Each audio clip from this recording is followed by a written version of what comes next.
भी जैसे तुम्हें मतलब किन किन बिंदुओं पर समस्या, सबसे पहले डाउट क्या है तुम्हारा? मतलब एक डाउट है कि ऑथेंटिक।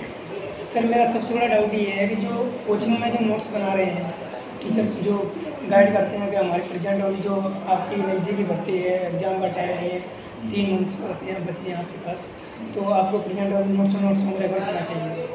लेकिन यानी हर टीचर आपसे ये कहता है कि उसके नोट्स पढ़ लो, बस नोट्स पढ़ो और नैया पार हो जाएगी। बस इनको, हाँ, नोट्सों को पढ़ लो। मान लो जैसे क्वालिटी के नोट्स पढ़ाए हैं, अब मान लो उन्होंने बोल दिया कि आपने ये इसमें जो प्रस्तावना दिया, जो फंडामेंटल राइट्स है या DPS है, जो भी दरकार है बस इसको रट लो और इनसे आपका यानी जो कितने क्वेश्चन अटेम्प्ट वो अटेम्प्ट हो जाएंगे इससे। लेकिन फिर क्या हुआ, तुम्हारा रिजल्ट क्या आया बाद में? लेकिन ऐसा कोई ज़्यादा अच्छा स्कूल है चाहे तुम विकास सर की पढ़ी, सबकी पढ़ी, विकास सर की जी पढ़ी सर, इकोनॉमिक सर्वे मैंने विकास से की पढ़ी, और सम्यक के नोट्स पढ़े। सम्यक के नोट्स में जी सर। यानी किसी भी कोचिंग के आपने नोट्स पढ़ लो, पर लेकिन अच्छा, तो आप कहीं से भी इस तरीके से RPSC एक ही जगह से करेंगे तो नहीं हो पाएगा। ये तभी हो पाएगा जब आप एक तो ऑथेंटिक बुक्स पढ़ते हैं, करंट के चीज़ें आप न्यूज़पेपर के माध्यम से पढ़ते हैं, फिर आप समझते हैं कि ये चीज़ें रिलेट कैसे कर सकते हैं एक दूसरे के साथ। अब कई बार बच्चों को लगता है कि ये चीज़, अरे भाई एक प्रश्न करता है ना, यदि उसने जब तक किसी कोचिंग से पैसे नहीं ले रखे ना तब तक वो कोचिंग के नोट्स तो नहीं चाहते। और कोई प्रश्न करता अपनी इमेज खराब नहीं करना चाहता कि वो किसी कोचिंग का पपेट बन के हो जाए। अब बात आती है कि वो ऐसा काम क्यों करेगा, क्वेश्चंस कहाँ से लाएगा, तो उसके माइंड में भी चीज़ें क्लिक कर रही होती हैं। और क्लिक कहाँ से करते हैं? सोसाइटी में चीज़ें छप रही होती हैं डेली, वो भी समाचार देखता है, वो भी सुनता है चीज़ें।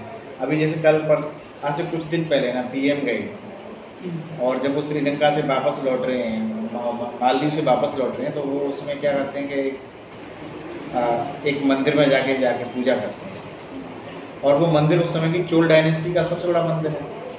अब ऑटोमेटिकली पूरे इंडिया के जितने टॉप एकेडमिया के जो लोग हैं उन सबका दिमाग होता है चोल डायनेस्टी की तरफ। तो अब जरूरी नहीं है कि वो चोल डायनेस्टी से क्वेश्चन पूछे, चोल से नहीं पूछेगा तो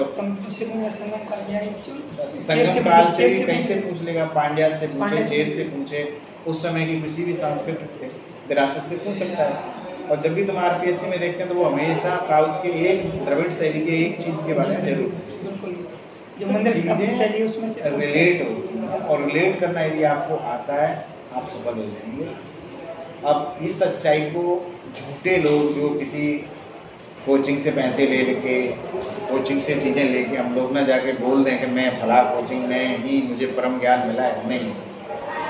कोचिंग एक आपका एक सहायक है, कोचिंग आपको एक बोर्ड टाइप में, पूरी बोर्ड नहीं है। ये हो सकता है एक बोट है पर लेकिन उसमें कहीं एक सीट मिल जाए, आप बैठ जाओ, आसपास चले जाओ, तो वो जरूरी नहीं कि बोट पार हो जाए। बोट के लिए आपको सेलिंग आनी चाहिए, बोट के लिए आपको हवा आनी चाहिए, बोट में ये देखना पड़ेगा नदी में कहीं बाढ़ तो नहीं आ रही है, सर मैं है ना। तो ये चीज़ें ही RPSC के साथ हैं। अभी RPSC में बहुत उतराव चढ़ाव चलता है। सर मैं एक बात कहना चाहूँगा, जैसे बोलते हैं कि एक बार कोचिंग में जाते हैं तो आपके जो साथी हैं सभी करते हैं तो उससे एक माहौल क्रिएट होता है कि कोचिंग में आप उससे, अब मान लो 2 साल कोचिंग की हमने, किसी भी कोचिंग में अगर कोचिंग की है उस टाइम मान लो हमारा माहौल है, और उसके बाद किसी की ऐसी फाइनेंशियल प्रॉब्लम है तो वो कोचिंग के बाद फिर वहाँ नहीं रह सकता है, तो वो फिर उसको माहौल कैसे क्रिएट करेगा? अब हमारे साथ समस्या क्या होती है, हम बात तो कर देते हैं जनरली। मैं कई बार ये बात कहता हूँ कि हर व्यक्ति की अपनी विशेष समस्या है, हर उस व्यक्ति की अपनी विशेष स्थिति है। उस स्थिति में समायोजन करना ही सबसे बड़ी एक लीडरशिप है, और यही एक अपने आप में सफल व्यक्ति की कहानी है। तो तुम्हारी स्थिति अलग है, दूसरे के पास पैसा है वो तो जयपुर ही रहेगा हमेशा, वो तो किसी भी कोचिंग को 2-2.5 लाख रुपये दे करके पढ़ा देता है। एक बच्चे वो भी हैं जो मंगल की 20 रुपये की चाय पीते हैं, एक बच्चे वो हैं जो 5 रुपये की चाय नहीं पी सकते। तो हम उनसे तुलना क्यों कर रहे हैं? हम जो जितने भी चैनल्स चला रहे हैं लोग, जितने भी माध्यम हैं सोसाइटी में, वो सब उन्हीं के लिए हैं जो 20 रुपये की चाय अफोर्ड कर सकते हैं, 25 की चाय अफोर्ड जाके किसी कैफ़े में बैठ सकते हैं। तो बात ये है कि हमें इस बात को भी कहना है कि किताबें ही मूल चीज़ है, आप किताबें पढ़िए, अधिक से अधिक रिवीजन करिए, और जब भी समय मिले तो प्रीवियस ईयर्स के क्वेश्चंस, और हो सके तो किसी भी जगह से उपलब्ध जहाँ से भी टेस्ट सीरीज चल रही है उसको अटेंड कीजिए ईमानदारी से। यदि यहाँ